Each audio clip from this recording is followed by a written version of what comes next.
Kadang-kadang ternampak ada seorang lelaki yang tengah berjalan dekat dalam bangunan tu. Korang nak tahu tak tentang bangunan Kelly Castle?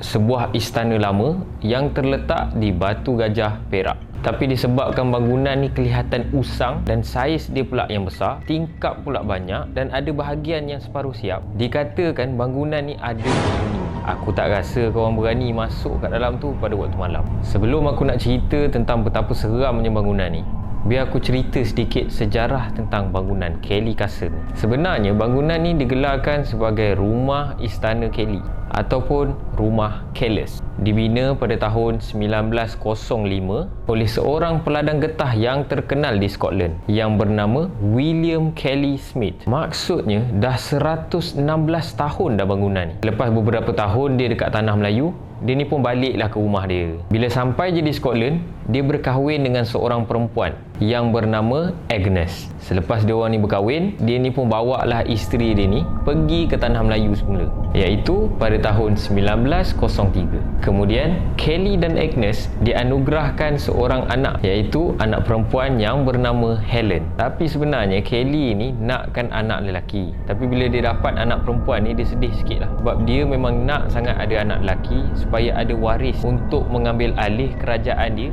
di Kepulauan Melayu. Jadi bertahun-tahun selepas tu, Kelly dan Agnes dianugerahkan anak lelaki yang bernama Anthony pada tahun 1915. Jadi Kelly ni mencadangkan dia nak memperluaskan lagi rumah dia disebabkan dia baru dapat anak lelaki. Tapi bangunan ni tak sempat disiapkan. Sebabnya Kelly Smith ni meninggal di pelabuhan Lisbon, Portugal. Sebab time tu dia nak pergi ambil lift yang dia tempah. Kalau korang pernah pergi dekat Kelly Castle tu, korang mesti perasan kan, ada satu pokok besar kat situ. Pokok tu pula berbentuk macam beruang yang tengah peluk pokok. Pelik kan?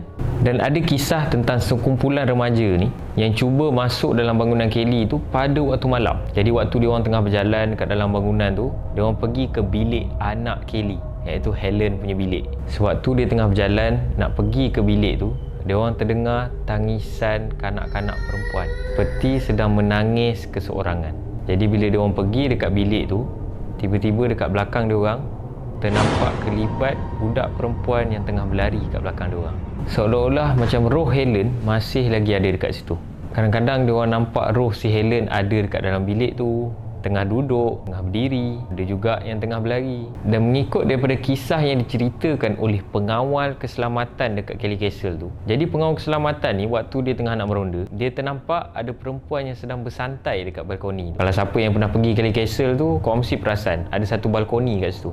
Dan bila dia tengok dengan lebih dekat, rupa-rupanya bukanlah perempuan yang biasa, tapi hantu langsui. Kemudian hantu langsui tu terus terbang pergi dekat dia. Apa lagi, berlari lah pengawal tu. Dan ada juga yang cakap pada waktu malam, kadang-kadang ternampak ada seorang lelaki yang tengah berjalan dekat dalam bangunan tu, seumpama macam satu keluarga masih lagi ada dekat situ. Korang pernah pergi dekat Kelly Castle tak? Jadi apa kata korang?